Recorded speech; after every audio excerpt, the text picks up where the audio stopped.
Bonjour à toutes et à tous, j'espère que vous allez tous très bien. Je suis très heureux de vous retrouver pour une toute nouvelle vidéo. Et avant que cette dernière ne commence, je me permets de prendre quelques secondes pour en rendre hommage à mon échelle, on va dire, aux différentes choses qui se sont passées ces derniers temps dans le monde, bien évidemment, les victimes civiles innocentes du conflit israélo-palestinien, mais également aux professeurs morts à Arras ainsi qu'aux deux supporters suédois venus voir un simple match de foot hier qui ont été victimes du terrorisme. Voilà, je voulais avoir une pensée pour eux avant de commencer ce débrief et de se plonger dans ce France-Écosse amical. La sécurité avait donc été renforcée au stade Pierre-Mauroy, ce qui a provoqué ce qui a provoqué un décalage de 10 minutes du coup d'envoi pour les compositions côté écossais. Il manquait du monde comme Robertson, on avait un McGinn qui était sur le banc, l'habituel capitaine, alors il n'avait pas le numéro 39, il avait le numéro 4 ici, mais Scott McTominay, le milieu de Manchester United, auteur de 6 buts en 6 matchs de qualification. Les Écossais qui ont d'ailleurs très bien débuté leur match. Côté, côté français, pas de grosse surprise, on va dire. Que Giroud est à la place de Kolo Muani. Mbappé, alors que les numéros c'est un petit peu n'importe quoi, ils ont mis les numéros de club malheureusement. C'est Benjamin Pavard qui retourne, les deux, que ce soit Mike Maignan ou Benjamin Pavard, revenaient dans leur pays, là où ils ont été formés, sauf pour Maignan qui a été formé au PSG mais qui a évolué à Lille. Pavard a lui a évolué dans la capitale des Dogs. Également la titularisation d'Eduardo Camavinga au milieu de terrain à la place d'Adrien Rabiot qui n'était pas là, et Jonathan Klaus qui a fait une excellente impression contre les Pays-Bas, qui est donc retitularisé. Pourtant on a 15 premières minutes où c'est assez compliqué, où l'Écosse est très haute, où sur une pelouse du stade Pierre-Mauroy, qu'il faut le dire, n'est pas exceptionnel. On avait un pressing très haut des Écossais qui laissait pas. En fait, c'était vraiment en place. Enfin, tout ce qu'ils ont construit, on va dire, parce que l'Écosse est déjà qualifiée pour l'Euro 2024, mais tout ça se voyait vraiment sur les 15 premières minutes. Après, les Français ont repris leurs droits, mais vraiment tout ce qu'ils ont construit, c'est vraiment vu avec pas beaucoup d'espace, etc. Pour les Français pour se dégager. Et on va le voir hein, avec le tout premier but excusez-moi. Avec le tout premier but de Guilmour, c'est lui qui va déborder ici sur le côté gauche pour faire un centre en retrait dans la surface.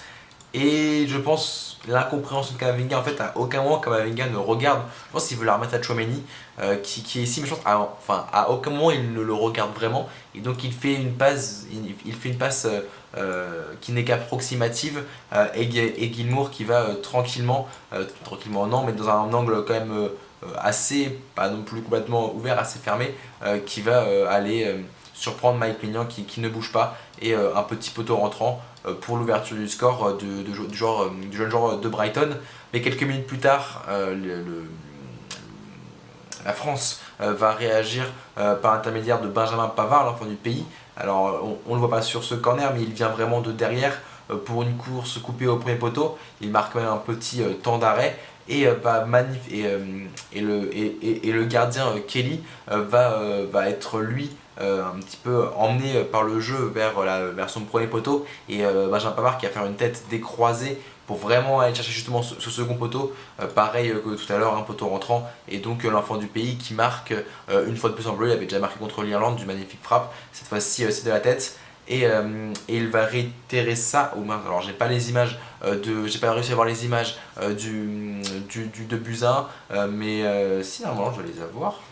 Non, je les ai pas, bon c'est pas grave. Suite à un penalty, c'est un premier centre Je crois que ça se retrouve encore une fois d'Antoine Griezmann, si je dis pas de bêtises. Non, d'Mbappé, pardon, après une très bonne, c'est ça, un très bon décalage d'Mbappé sur la couche de la surface. Il va centrer directement sur la tête de Benjamin Pavard qui va se retrouver sur le sol dans le but vide.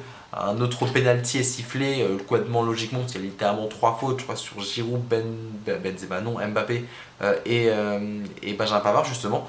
Il y a 3 fautes sur les Français. Donc aller directement, l'arbitre va aller voir la VAR et va donner ce penalty à Kylian Mbappé qui va magnifiquement bien le tirer côté droit, il va rien pouvoir faire, Kylian va la dévier, mais va faire que la dévier dans son but. Encore une fois ici avec Mbappé vers Thuram qui va centrer assez fort. Donc je pense, et là, on a un petit raté de Griezmann qui va mettre ce ballon sur la barre. En fait, je pense pas que ce soit vraiment un raté parce que la balle arrive vraiment très très fort et Griezmann n'a pas forcément le temps d'arriver à maîtriser ce ballon. Je sais pas si vous voyez ce que je veux dire, mais en fait, il met juste son pied en opposition et le ballon part avec autant de puissance qu'il est arrivé, donc il maîtrise pas vraiment son ballon sur ce coup-là, Griezmann, et donc c'est sur la barre et ça revient sur Kingsley Coman seul au deuxième poteau qui d'une magnifique volée parfaitement équilibrée va mettre ce ballon en barre rentrante dans le but de Kelly. Pas grand chose à dire sur l'ensemble de ce match, après, à part que du coup les Français ont été un petit peu dominés les premières minutes. On a eu un excellent Pavard, une défense très solide aussi, il faut le signaler, que ce soit Konaté ou Pavard, très peu de duels perdus face à ces Écossais.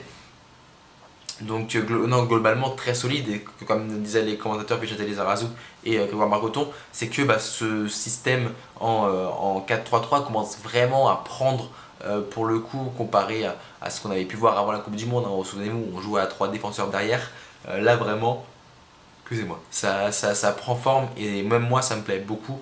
Je prends beaucoup de plaisir à voir l'équipe de France jouer. Mbappé vraiment sur le côté gauche, que ce soit Giroud ou Kolo Muani, un peu plus compliqué, mais ou Thuram en pointe.